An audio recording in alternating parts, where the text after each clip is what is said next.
Sud Radio, les clés d'une vie, Jacques Pessis. Sud Radio, les clés d'une vie, celle de mon invité. Le sport vous a permis de demeurer dans la course pendant près d'un demi-siècle. Entre deux commentaires pour la télévision, des étoiles vous ont permis de vous faire une autre place, mais au soleil. Vous le racontez aujourd'hui dans un livre. Bonjour Daniel Leclerc. Bonjour Jacques. Alors, Confidence sur l'oreillette, un livre qui paraît aux éditions Les Trois Colonnes. Ce sont vos souvenirs, plein d'anecdotes sur ce parcours qu'on connaît grâce à la télévision. On va l'évoquer, et le principe des clés d'une vie, ce sont des dates clés de votre parcours. Alors, je vais les évoquer. Puis-je quand même rajouter à votre préambule une petite précision? J'ai pris cette maison d'édition pour une raison toute simple. C'est que d'autres maisons me courtisaient, mais celle-là a accepté les photos. Et je trouvais que les photos donnaient du relief à mes anecdotes. Exactement. On va parler de ce livre, bien entendu. D'ailleurs, il devait être le fil conducteur de l'émission. La première date que j'ai trouvée, alors c'est une date particulière, le 28 juin 1970, c'est votre premier commentaire en direct à la télévision, le Tour de France, bien après Zitrone, bien après ceux qui ne sont pas réussis, l'étape La Rochelle-Angers, et vous commentez la traversée d'un village, une tentative d'échapper, et Zilioli qui l'emporte. Écoutez, on revient quand même aux fondations de ma carrière, puisqu'effectivement, c'était mon premier commentaire. Il faut savoir que j'ai été pendant 5 ans le poulain de Léon Zitrone. Il a été mon mentor. Poulain, c'est normal pour quelqu'un qui a commenté le tiercé. Absolument. Pendant 10 ans. Et donc, on va y revenir. Oui, simplement pour dire que avec ce monsieur, j'ai fréquenté la plus belle, mais la plus rigoureuse des écoles de presse. Car Léon Zitrone parlait 8 langues. Il ne m'a jamais tutoyé, je l'ai toujours vouvoyé, et que c'est sûr que j'ai appris, grâce à lui, à durer. Oui, et en plus, le premier commentaire, je crois, qu'il vous a assuré, c'était sur un championnat de trampoline, et ça a été une catastrophe. Alors, j'adore que vous posiez cette question, parce que c'est vrai, c'était mon premier commentaire, et j'étais Raymond Marcillac, puisque c'était le patron des sports, et Pierre Lectin, m'avait envoyé à Neuilly pour suivre une compétition de championnat de France de trampoline. Et donc, quand je suis revenu avec les images, on a fait un montage, j'ai fait du texte, et alors c'était impressionnant, parce que Léon Zitrone qui est venu, c'était mon premier commentaire, il a tout rayé. Il y avait plus de mots, il y avait plus que la ponctuation. J'avais l'impression d'être illettré et analphabète. Et c'est là qu'il m'a indiqué comment faire ce reportage. D'ailleurs, je l'ai gardé, et si vous le permettez, il m'a toujours enseigné, il m'a toujours dit que le principal dans un résumé, dans un commentaire, dans un reportage, c'était l'attaque et la chute. Alors, l'attaque était facile et les mêmes bateaux pour un homme comme vous, Jacques, qui avait beaucoup de culture et d'esprit. Vous comprendrez bien que de dire que pour une compétition de trampoline, c'est sûr que pour bien débuter dans la vie, il est essentiel d'avoir un bon tremplin, c'était assez facile. Le plus dur a été la chute. La chute, je l'ai portée comme un boulet pendant 3, 4, 5 mois. Qu'est-ce qui s'est passé? C'est qu'à un moment, à la fin des dernières images, on voit 2 trampolinistes qui font des figures ensemble. Et après, quelques secondes de silence, et à ce moment-là, le texte de Léon Zitrone, qui colle bien à quelqu'un qui a 65 ans, mais absolument pas à un stagiaire qui a 20 ans. Et le texte dit, c'est bien la preuve que dans la vie, on peut être sérieux et bon sauteur à la fois. Alors c'est vrai que quand j'allais à l'INS, à l'Institut National des Sports dans le bois de Vincennes, je l'ai porté comme un boulet. On me montrait du doigt, et moi j'avais envie de dire, comme un élève qui veut aller au pipi room, Monsieur, c'est pas moi. Oui, c'est Zitrone. Alors, cette émission présentée par Zitrone, où vous faites votre premier reportage, vous allez reconnaître le générique. Sport Dimanche, qui a été inventé par Raymond Marcillac, qui était là pour la première fois, on donnait des résultats sportifs le dimanche soir à la télévision. Alors, particularité de cette émission qui durait 30 minutes, oui. Elle était enclavée entre le journal et le film. Voilà. 30 minutes de 20h10 à 20h40. Et vous avez débuté après deux célèbres commentateurs, Thierry Roland et Michel Drucker, qui ont aussi souffert sous Zitrone. Alors, avec Michel, on a débuté... Alors, il est un peu plus âgé que moi. Il a eu effectivement le passage obligé quand on est jeune stagiaire avec Léon Zitrone. Donc il a été avant moi quelques années avec Léon Zitrone qui a été aussi son mentor. Après ça a été moi parce qu'après Michel est allé dans les variétés. Voilà. Et vous avez tout fait pour Zitrone. Vous alliez voir sa femme et ses enfants. Vous conduisiez sa voiture, une petite Mini Austin. On ne sait pas comment il rentrait dedans d'ailleurs. Alors il fallait un chausse-pied. Hein. Oui. Ça c'est sûr, vu la taille. Alors oui, vous avez raison de le dire parce que c'est vrai que je faisais un petit peu tout.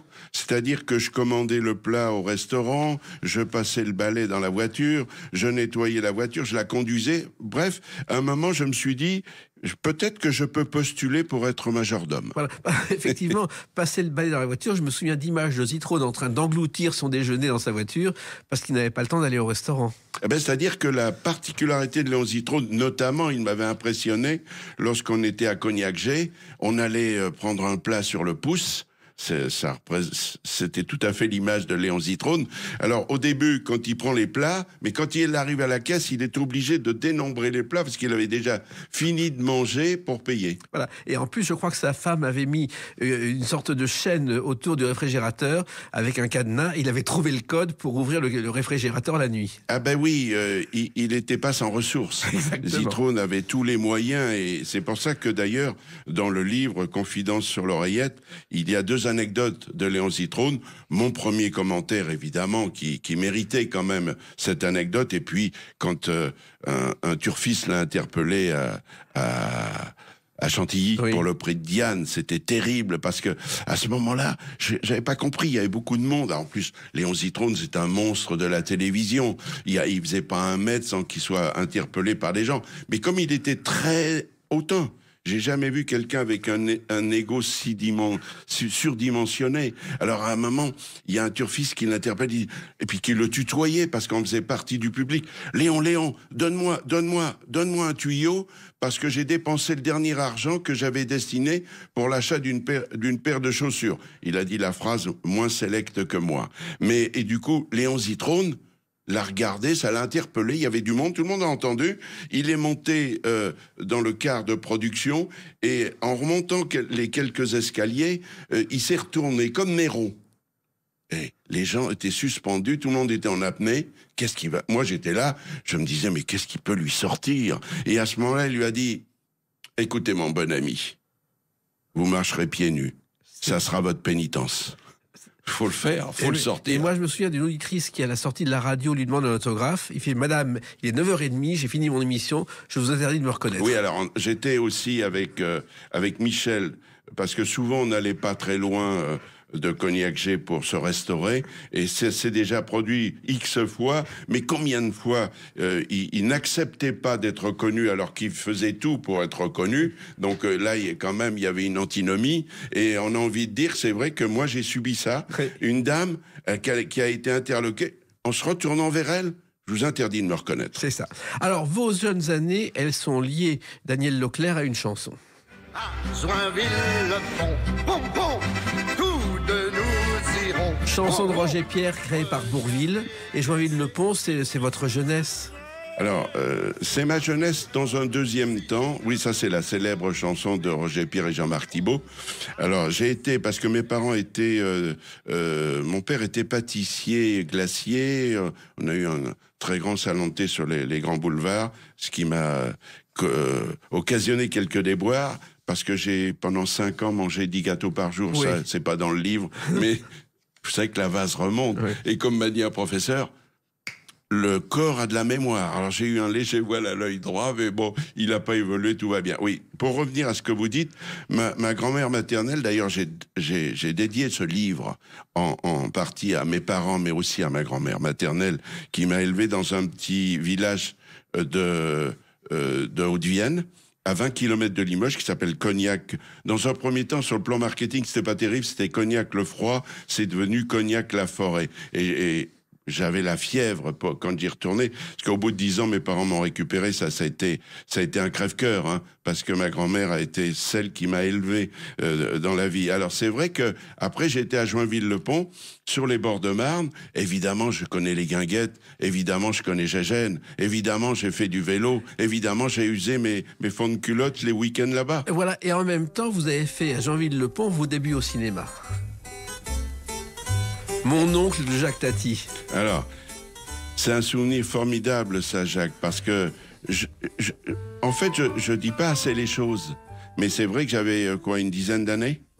Et j'ai été dans le film de Jacques Tati. Je suis pas parmi les gamins sur une butte. Alors, je vais juste vous reprendre, si vous le permettez. Cette séquence s'est passée à Saint-Maur. C'est juste à côté. C'est juste à côté, voilà, c'est limitrophe. Ouais. Donc, vous êtes pardonné. Voilà. Mais alors, donc, évidemment, avec les enfants, on avait un stratagème. On misait. Et puis, il fallait que les gens, on les repoussait pas dans la rue, il fallait qu'ils soient sur le trottoir, qui était en terre, et quand on sifflait, c'est du film, c'est Jacques Tati, et donc il se retournait, boing, il rentrait dans le lampadaire. Alors on misait et tout, c'était marrant, c'est une séquence amusante. Mais faire ses débuts au cinéma avec Jacques Tati, même comme figurant, c'est extraordinaire, Daniel Leclerc. C'est ça, c'est le privilège que j'ai eu quand j'avais une petite dizaine d'années. Voilà. Et après, il y a eu d'autres privilèges et aussi un moment surréaliste, le 21 mai 2016. À tout de suite sur Sud Radio avec Daniel Leclerc. Sud Radio, les clés d'une vie, Jacques Pessis. Sud Radio, les clés d'une vie, Daniel Leclerc, mon invité pour ce livre Confidence sur l'oreillette aux éditions des Trois Colonnes. Daniel Leclerc, qu'on connaît à travers la télévision, 50 ans de télévision. Et le 21 mai 2016, un moment surréaliste lié à cette personne dont vous allez reconnaître la voix. J'ai toujours dit que l'équipe de France, c'était la chose la plus importante pour un joueur. Kylian Mbappé, c'est une histoire incroyable, ça. Alors, je vais quand même, parce que nous sommes amis, Jacques, faut le dire, faut pas se priver. Vous savez qu'à l'antenne, en général, j'ai appris à ne jamais tutoyer, je vous vois tout le temps. C'est un principe. Alors, c'est un principe. Oui, on va revenir là-dessus, et d'ailleurs, je vais faire un petit préambule. Puisque vous me lancez là-dessus, je vais vous dire que durant toute ma carrière, que ce soit dans l'hippisme, que ce soit dans la pétanque, que ce soit dans la boxe, puisque grâce à Jean-Paul Belmondo, j'ai commenté aussi des combats de boxe en direct, et que ce soit dans le foot, je n'ai jamais eu un refus. Je remercie tous les acteurs du football, qu'ils soient footballeurs dans le staff, qu'ils soient entraîneurs, qu'ils soient présidents. J'ai toujours eu une bonne relation avec tous, même si certains, comme je les appelle caballo fogoso en espagnol, ça veut dire cheval sauvage, et il y en a dans le foot, et des journalistes le savent, puisque parfois, ils n'arrivent pas à avoir les interviews. Alors, pour revenir à ce match-là, d'abord, première chose, Kylian, je le connais, mais il n'est pas connu. Il faut le savoir, il débute, il a 17 ans. C'est d'ailleurs la première finale, puisqu'il est à Monaco. Contre Lille. Non, contre Lens. Contre Lens, oui. Contre Lens. Et c'est vrai que j'avais prévu de faire une interview du défenseur central de Lens, qui était anglais, mais qui parlait très bien le français. Et on me fait savoir que je n'aurais pas le temps de faire d'interview au début. Ça, malheureusement, ce sont les tracasseries de la télé, vous connaissez ça par cœur, et de la radio. Et donc, à ce moment-là, je reviens sur le bord du terrain, au Stade de France, pour ceux qui connaissent. Puis tout d'un coup, on me dit « Ah non, mais Daniel, c'est bon, l'invité, tu l'as, le capitaine anglais de Lens. » Et puis moi, tête baissée comme un coureur, puisqu'on parlait du vélo tout à l'heure, tête baissée, j'y vais.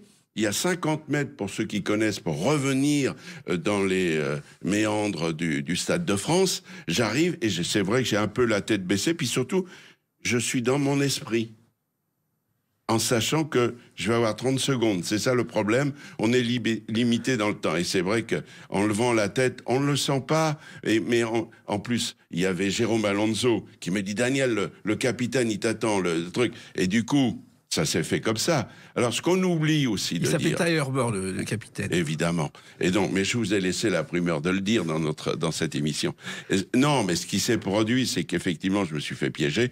J'ai passé ma vie à piéger tout le monde. Il fallait bien qu'un jour je le sois. D'ailleurs, on oublie de dire une petite chose. C'est très gentil de dire la bourde de Daniel Leclerc. Au moins, on parle de moi. Voilà. Henri Sagnier disait... Oh, on n'a pas de chance, toi et moi, Daniel, on fait comme jamais de bourde. Donc, ce jour-là, vous avez interviewé Kylian Mbappé. Ben évidemment. Alors, mais je vais vous faire une petite révélation, au moins pour vous, Jacques, au nom de notre amitié. Ce que je vais vous dire, c'est qu'effectivement, je me suis fait piéger. Dans la foulée, tout de suite, évidemment, Jérôme Alonso, à l'antenne, l'a dit. Et à l'antenne.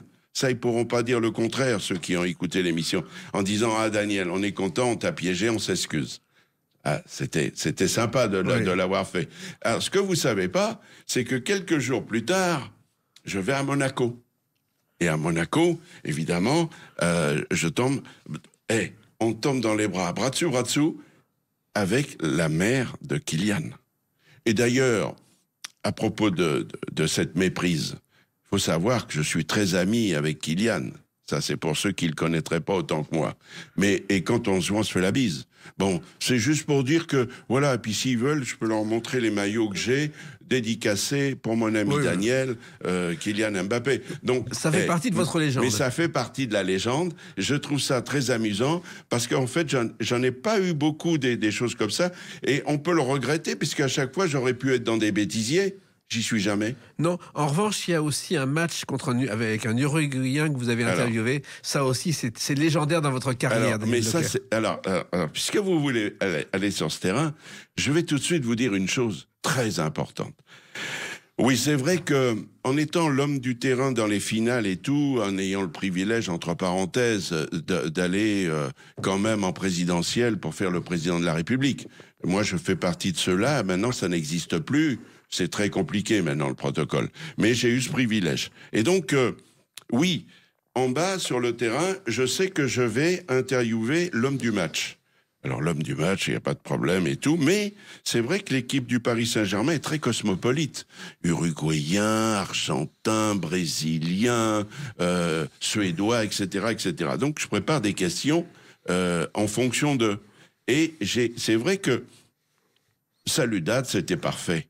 Mais c'est vrai, je ne sais pas pourquoi, j'ai dit félicitations. Alors après, mes copains, dont vous pouvez mesurer le degré de sympathie pour moi, l'ont transformé en felicitaciones.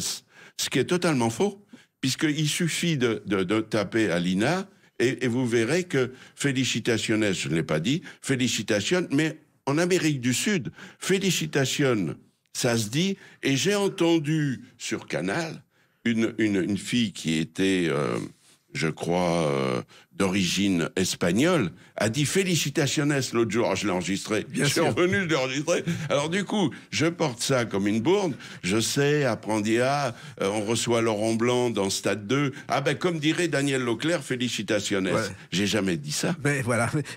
Mais c'est marrant. À Sud Radio, nous parlons vrai, et au moins vous rétablissez la vérité.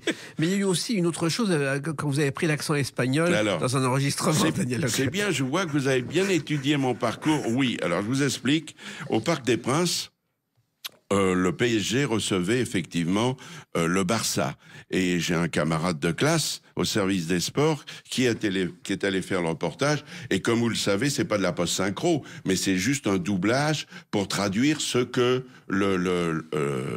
l'acteur a dit. Et là, c'est Luis Enrique. Et puis, comme je sais que je rentre dans la cabine, nous, on fait pas le régime sans sel, Jacques, sinon j'arrête, je fais autre chose, moi. Et donc, mais après, je vous dirai autre chose. Et donc, pour revenir à Luis Enrique, il y a, je sais pas, 2 monteurs, il y a 3 stagiaires, il y a un rédac-chef. Bref, il y a du monde dans la cabine de montage. Et moi, je suis là pour l'enregistrement, la traduc. Et c'est vrai que sur la traduc, ça m'amusait de faire le clown. Et j'ai dit, il peut pas le dire. Il peut pas parler là-dessous. Et comme elle se dit, c'est un proverbe italien, mala suerte, pas de chance. Je connais le texte par cœur. Alors évidemment, je suis sorti de la cabine, et tout le monde était mort de rire. Bah, évidemment. Et moi, j'ai dit, bon, c'est bon, c'était pour la détente. Oui. Maintenant, on va faire une version quand même beaucoup plus soft. Oui. Et du coup, ils ont appelé le rédacteur en chef de ce week-end-là, et il a regardé, Henri Sagnier était au courant, tout le monde a dit, non mais Daniel, ça te ressemble. J'ai dit, mais j'ai pas envie que vous me disiez que ça me ressemble. Vous savez que moi, j'ai des amis en Espagne. Vous savez que quand je vais en Espagne, je pars de la côte, quand j'arrive au Pertuis, vous savez qu'en Espagne, on a tourné des western spaghetti, je me vois bien, après cette version-là, hop, avec des grands panneaux, ma photo, wanted. Je vais plus pouvoir entrer en Espagne, ça va mal se finir, cette histoire. Alors c'est un peu ça l'histoire, puis du coup, à contre-courant, j'ai accepté. Et ça a été complètement différent. Tout le monde a dit magnifique, au moins il a de l'esprit. Et ceci, même Cyril Hanouna a dit ça c'est mon Dany Lamèche, c'est du 5e degré, personne l'a jamais fait, bravo qu'il l'ait fait. Mais c'est des risques parce qu'aujourd'hui, c'est pas à vous que je vais l'apprendre avec Internet, avec les réseaux sociaux. Dès que vous faites un pas en avant, vous êtes critiqué. Résultat, vous avez quand même fait d'autres choses. Le stade Geoffroy Guichard, vous l'avez appelé un jour Geoffroy Guichard. Oui, parce que c'était... Oui, alors, c'est moi qui l'ai dit. Alors, si les gens pensent que c'est une erreur, ils n'ont pas d'esprit. Exactement. Parce qu'on était en hiver, et c'est vrai que j'ai dit, je l'ai fait comme ça. Et toujours, vous avez trouvé des informations décalées pour surprendre Daniel Leclerc. J'aime bien que vous repreniez ce titre-là. Puisque moi, je vais vous citer 2 personnes. 2. Seulement 2. Jean-Pierre Mariel, vous connaissez, oui, évidemment, et Galabru. Je les ai eus tous les 2 au micro, comme beaucoup d'autres personnalités, comme vous pouvez l'imaginer. Et les 2, d'ailleurs, je les ai croqués, si j'ose dire, à Roland-Garros. À Roland-Garros, d'ailleurs, avec Mariel, c'était drôle. Je dis, vous savez, avant tout le monde, que Roland-Garros débute, il dit, avec sa voix rocailleuse, il faisait, comment ça? J'ai dit, Jean-Pierre, vous habitez de l'autre côté de la rue. Avec les entraînements, les balles arrivent Et il dit, oui, je vais proposer de vendre les balles. Alors, ce que je veux dire, c'est que Jean-Pierre Mariel et Galabru m'ont dit, Daniel, formidable, vous êtes un très bon journaliste parce que vous êtes un journaliste décalé. C'est quoi un journaliste décalé? C'est quelqu'un qui a de l'esprit. C'est pourquoi je vais aller en tribune présidentielle pour dire à un président, Monsieur le Président, vous avez passé une bonne soirée? Quelque part, je peux rendre ma carte de presse, je n'ai rien apporté. Exactement. Et Roland-Garros, justement, on va l'évoquer à travers une autre date, le 3 juin 2008. À tout de suite sur Sud Radio avec Daniel Leclerc. Sud Radio, les clés d'une vie, Jacques Pessis. Sud Radio, les clés d'une vie, mon invité Daniel Leclerc, sorti du livre Confidence sur l'oreillette aux éditions Les Trois Colonnes. On l'évoque d'ailleurs au fil de cette émission, on va en parler un peu plus tout à l'heure.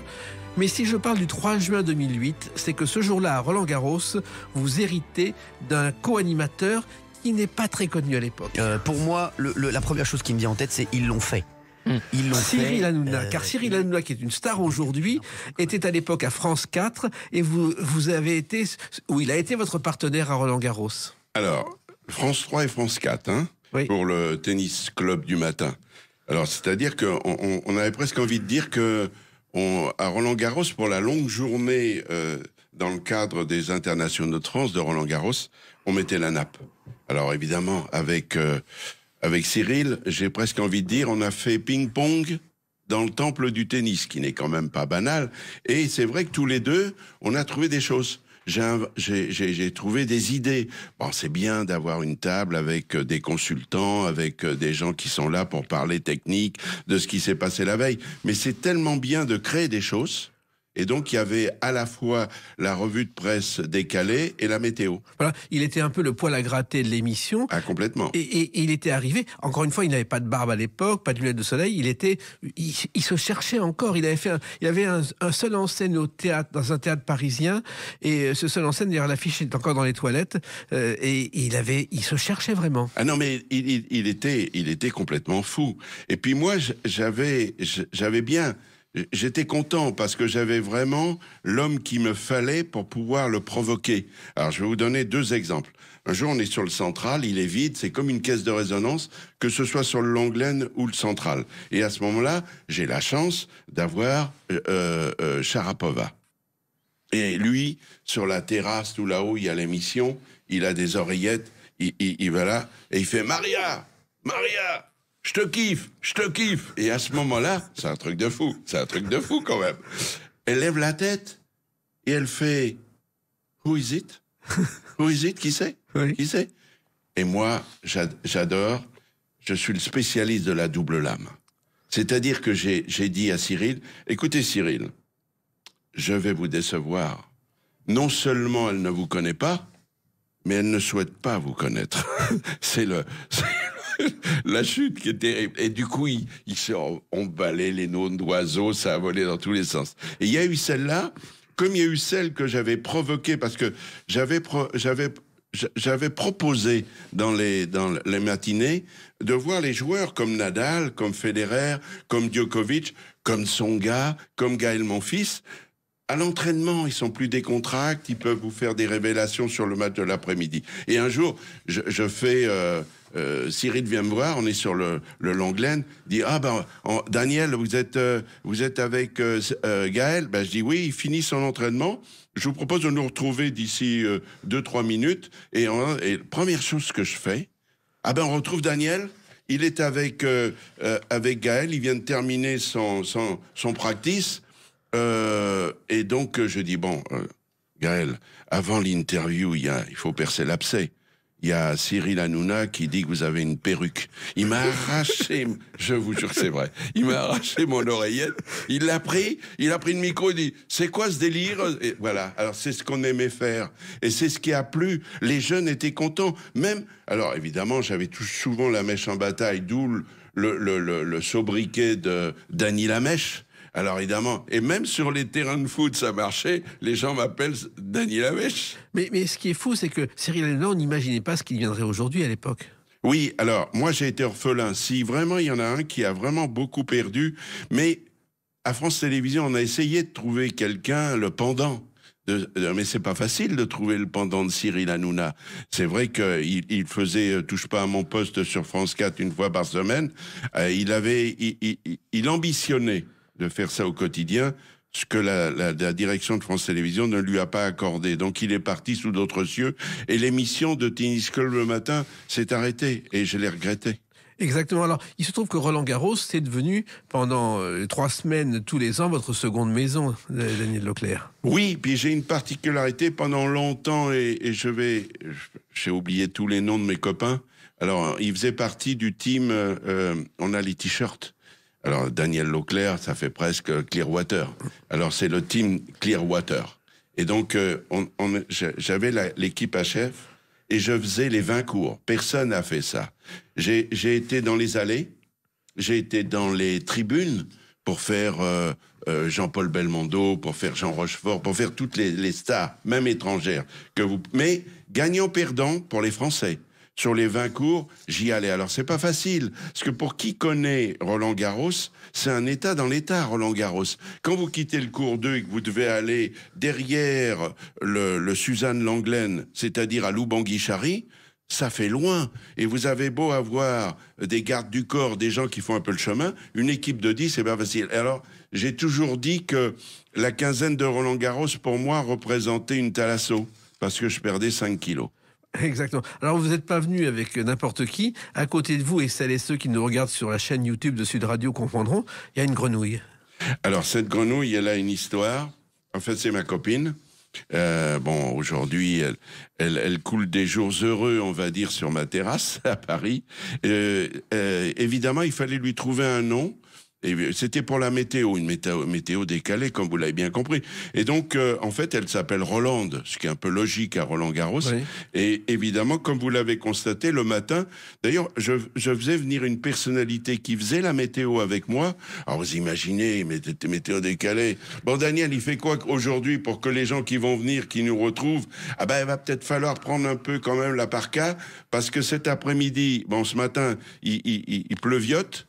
Donc, je faisais un petit truc avec un pchit, mais je prenais un arrosoir, mais en fin d'après-midi, ça va être l'orage, j'enlevais la poire, et je faisais ça. Ou alors, je faisais, demain, ça va être formidable.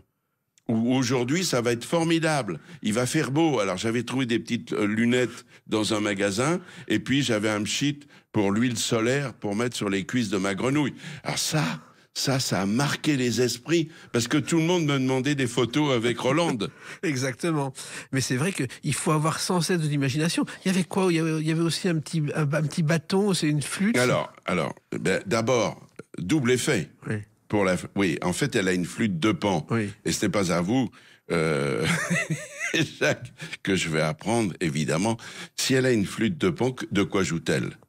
Elle joue la musique de la flotte. Exactement. Et ça a double effet, parce que moi, j'ai fait la marine et j'ai bourlingué dans toutes les mers. Et la marine, d'ailleurs, ça vous a permis de rencontrer Jean Gabin? Oui.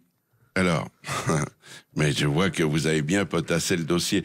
Oui, fut un temps, Léon Zitrone me disait, Daniel, vous avez la cote, vous devriez écrire un livre. J'ai dit non, c'est trop de travail. Et j'ai eu un ami qui s'appelle Deparnay, Pierre Deparnay, qui malheureusement n'est plus là aujourd'hui. On a fait ensemble un film qui partait du cheval de trait jusqu'au cheval de cirque, en passant par les chevaux de course. Et d'ailleurs, dans notre film, qui s'appelle tout simplement, très modestement, Le Cheval, il y a la revue du Tropping the Colour avec la reine Elisabeth II d'Angleterre. Donc ça, et à cheval. Donc ça, c'est quand même important qu'on ait ça.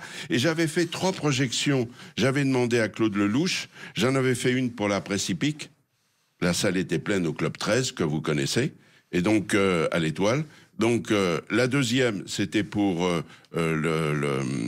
les gens en général, et la troisième pour les gens du spectacle. Beaucoup de gens du spectacle sont venus, et puis évidemment les gens des courses comme Yves Saint-Martin, comme Freddy Head et beaucoup d'autres étaient là, et j'avais invité Jean Gabin. Et Jean Gabin m'a très gentiment répondu en me disant que non, il ne viendrait pas, mais qu'il m'invitait à venir à Moulins-la-Marche. Moulins-la-Marche, évidemment, que dans l'Orne, que j'ai évidemment fréquenté 20 ans, puisque j'ai quand même été l'animateur de la journée Personnage, chère à Lino Ventura, pour l'enfance handicapée. Et pendant 20 ans, j'ai côtoyé toutes les personnalités que vous pouvez pas imaginer. Évidemment, de Lino Ventura jusque le dernier, ça devait être Berléand, mais avec les Johnny, les Delon, les Marielle, les Philippe Noiret, etc. Donc, je suis un fidèle de Mathias Moncorgé, qui est le fils de Jean Gabin. Et quand je suis arrivé là-bas, un peu comme dans le film La Horse, il y avait une tablée, il y avait 20 personnes. Puis tout d'un coup, comme ça, il m'a demandé si j'avais fait l'armée. Je dis oui, j'ai fait les commandos marines. Et à ce moment-là, on a entendu les mouches voler. J'ai fait la marine version commando, on s'en fout. L'intérêt, c'est que j'ai fait le tour du monde. Je me suis engagé 4 ans. 3 ans, vous faites le tour du propriétaire de la Méditerranée. 4 ans, vous sortez. 4 ou 5, vous sortez. Donc j'ai croisé un peu partout. Et évidemment, alors là, évidemment, comme il vénérait la marine, il a été bidèle, c'est le terme de la marine pour dire capitaine d'armes. Et comme vous le savez, ces cendres, dans une urne, elles n'ont pas été répandues dans la mer d'Iroise, mais au large de Brest.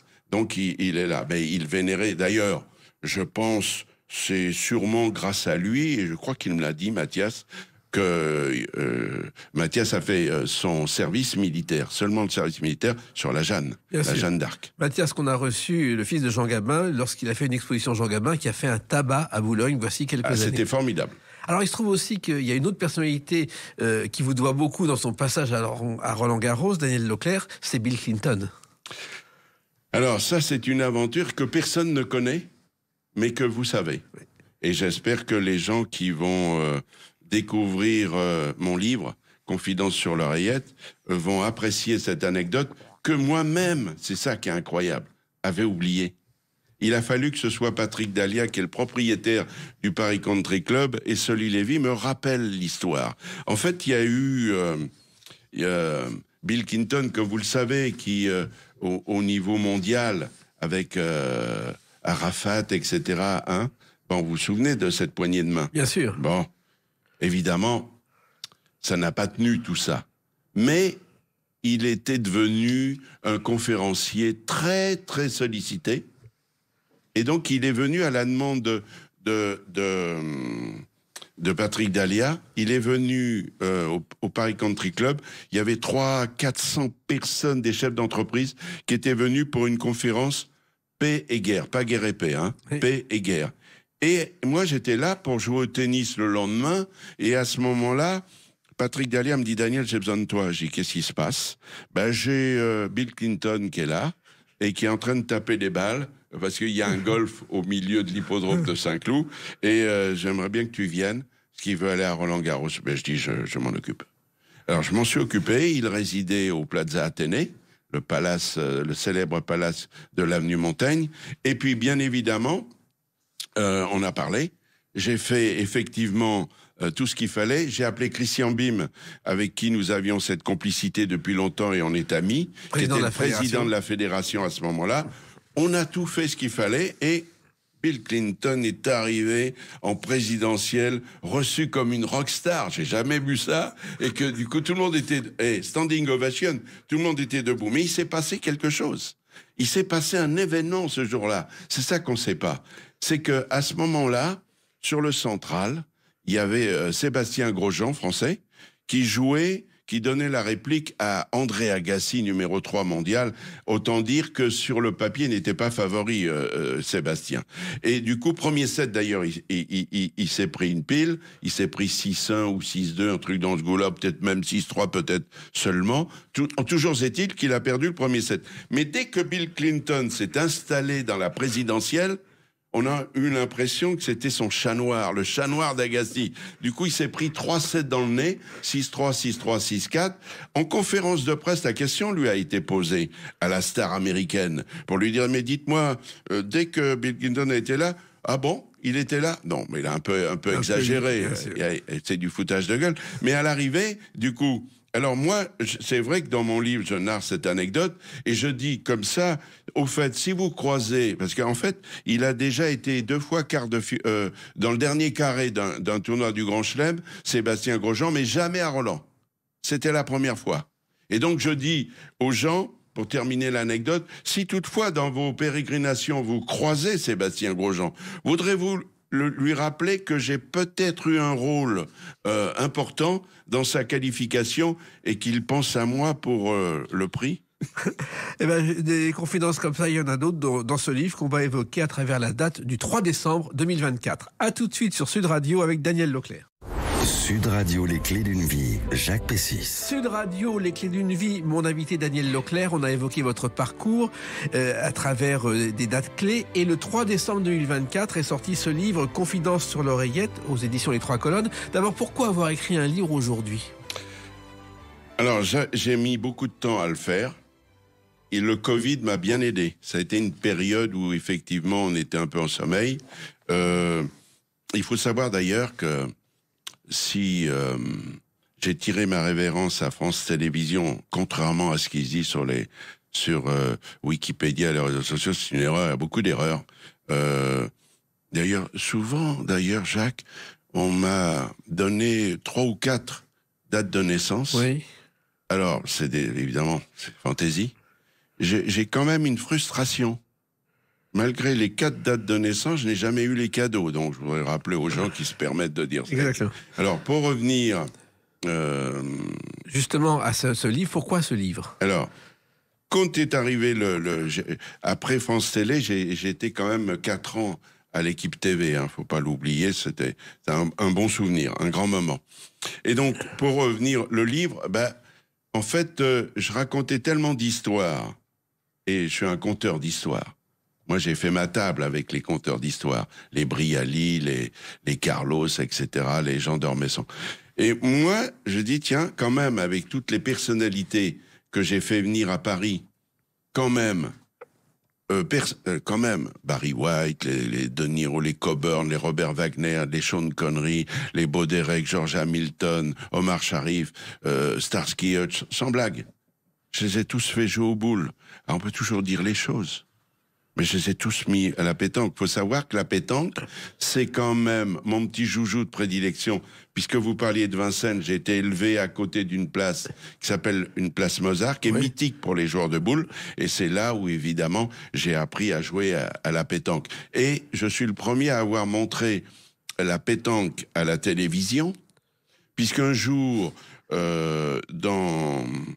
c'est un peu décousu tout ça, mais ça va intéresser l'auditeur de Sud Radio. Raymond Marcillac a demandé, alors on venait de parler des championnats du monde, d'athlétisme, championnat d'Europe de natation, le championnat de France d'équitation, enfin bref.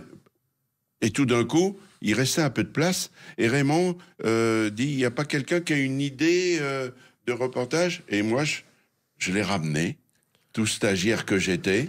Je dis oui, vraiment, j'ai une idée. C'est quoi? Il y a des championnats de France de pétanque à Montauban. Alors évidemment, j'ai déclenché l'hilarité dans la rédac. Ça a fait rire tout le monde. Et il me dit, pourquoi ça? Je dis, la politique de sport dimanche en 30 minutes. c'est d'intéresser un maximum de téléspectateurs.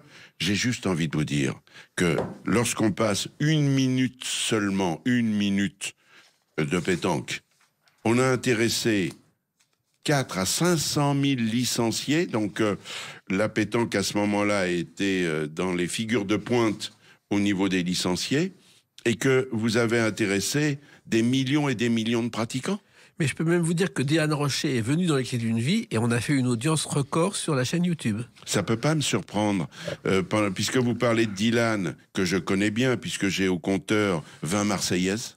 Donc 20 Marseillaises, qui est le plus grand tournoi du monde, à un moment avec le phénomène Michel Montana, qui a été l'organisateur pendant toutes ces années. Et puis j'ai quand même 20 Masters de pétanque, dont une édition inoubliable en 2013 au Palais Princier de Monaco. Oui, on a joué aux boules avec la princesse Charlène, avec le prince Albert, évidemment consultant avec moi. Pas le lendemain, le dimanche, je l'ai regretté pour la finale, parce qu'il partait à Buenos Aires pour la désignation de la ville olympique, puisque le prince Albert est membre éminent du CIO depuis 1985.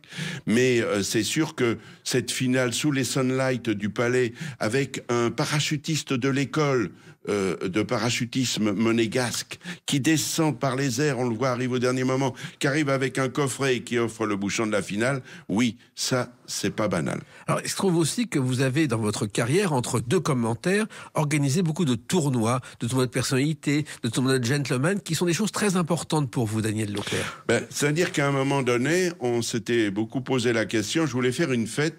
Pourquoi ? Parce que des gens comme vous, et alors, quand je parle avec vous, vous allez comprendre mon message. Vous êtes injoignable. On ne peut pas vous inviter à rien du tout.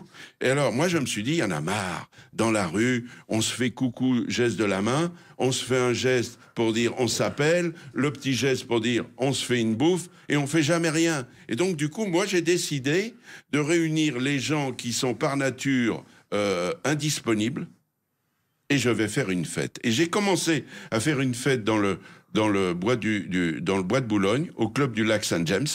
Alors, il y avait Achille Zavata, il y avait Sacha Distel, André Pousse, il y avait du beau monde déjà. Et après, j'ai fait 10 ans au Paris Country Club, et après, Jean Tibéry m'a dit, Daniel, ce serait bien quand même que tu viennes faire un peu ton délire là-haut, parce que toutes les vedettes que tu invites et tout, et qui jouent aux boules, c'est quelque chose de fou. Mais c'est grâce aussi, quand même, à mon ami Henri Salvador, qui est mon complice. Vous savez, on a joué aux boules avec Henri Salvador partout. Vous savez, Il vous a appelé à n'importe quelle heure du jour ou de la nuit pour faire une partie. Ah non, mais il m'a même appelé à 3h du matin. Je regarde dans le réveil, j'ai dit, attends, on est à Cannes. Alors j'ai dit, Henri, t'as vu l'heure?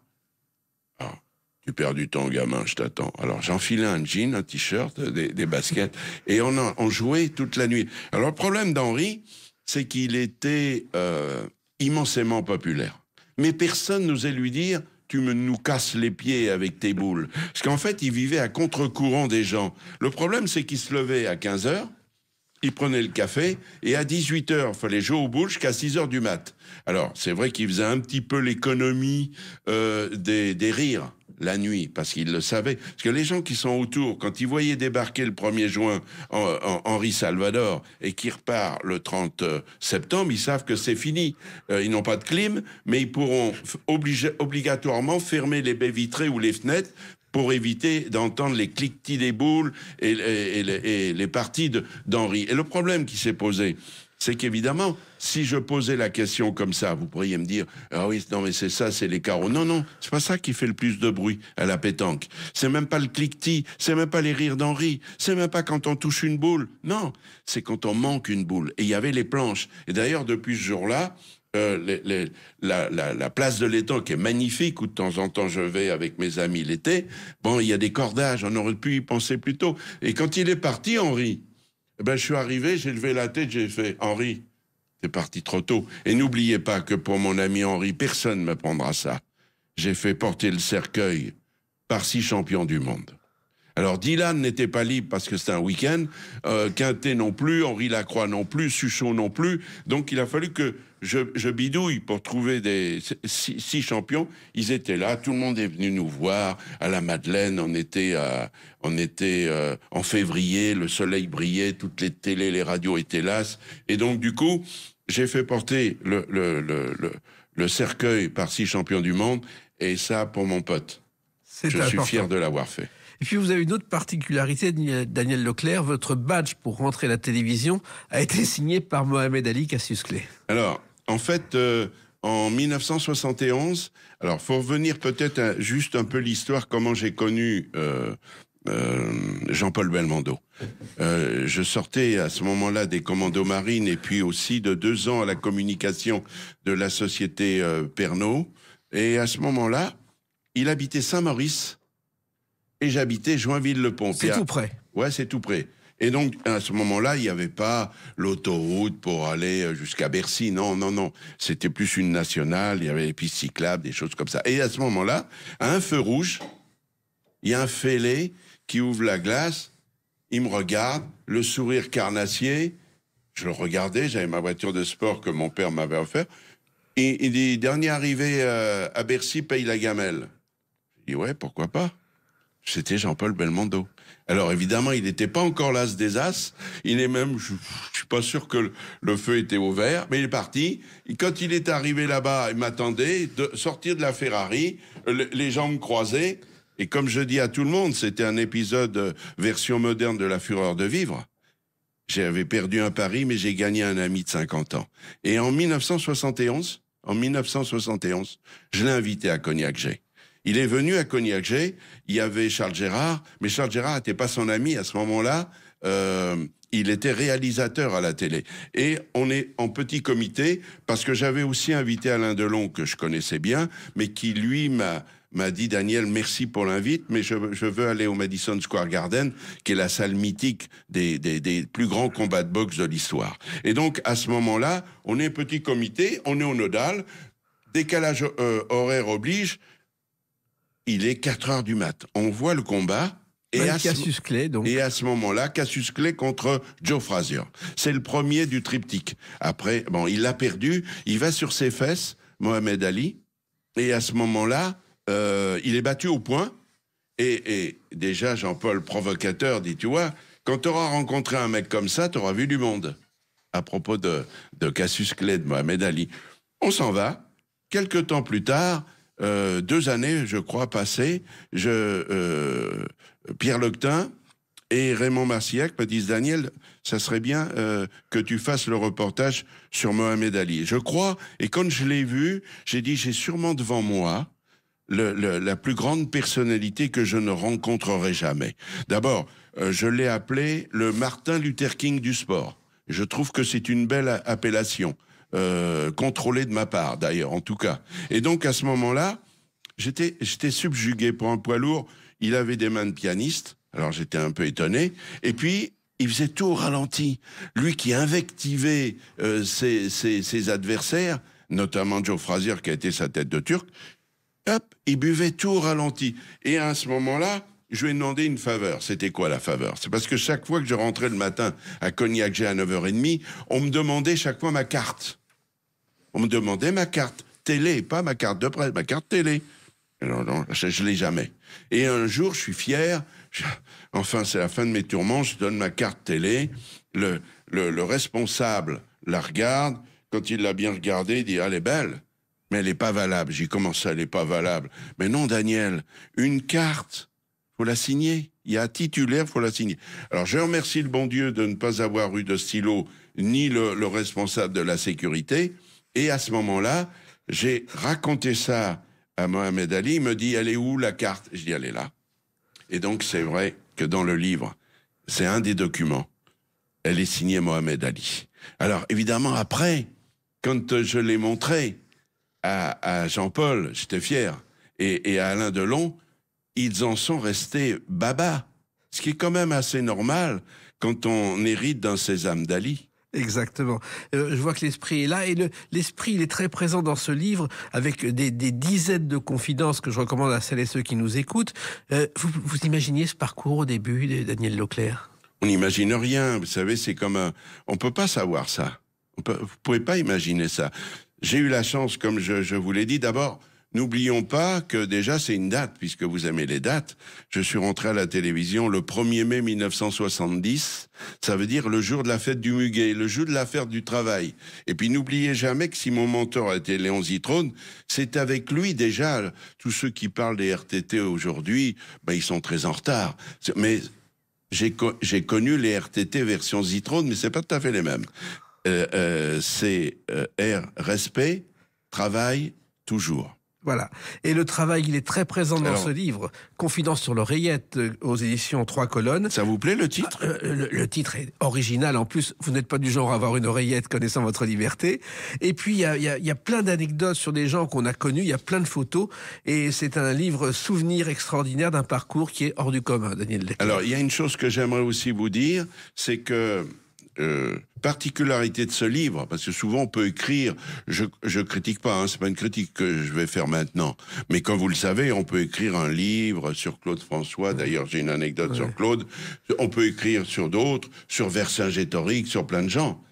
Moi, la différence, c'est que les 80 anecdotes, je suis auteur-acteur de mes anecdotes. Et puis, puisqu'on parle des photos aussi, vous avez vu les photos, j'en ai avec Barry White, j'en ai avec Delon, Belmondo, j'ai tout le monde en magasin. Et la dernière, c'est aussi un des moments forts, le 22 juillet 2024, vous qui aimez les dates. J'ai quand même porté la flamme et j'ai choisi Dourdan pour mon ami Michel Audiard. Vous aimez ça? Exactement, il y a des photos, mais aucun cliché dans ce livre, des anecdotes toujours originales, celles que vous racontez dans Confidence sur l'oreillette, aux éditions 3 colonnes. Merci Daniel Leclerc, et surtout ne changez rien. C'est fini déjà? C'est fini, on a fait 1 heure ensemble. Je peux pas rester la nuit? Écoutez, vous reviendrez quand vous voulez, parce que vous avez tellement de choses à raconter. 2 croissants, un pain au chocolat, ça sera bien. C'est parfait, alors à tout de suite. À bientôt, Jacques. Merci Daniel Leclerc, Les Clés d'une Vie, c'est terminé pour aujourd'hui, on se retrouve bientôt. Restez fidèles à l'écoute de Sud Radio.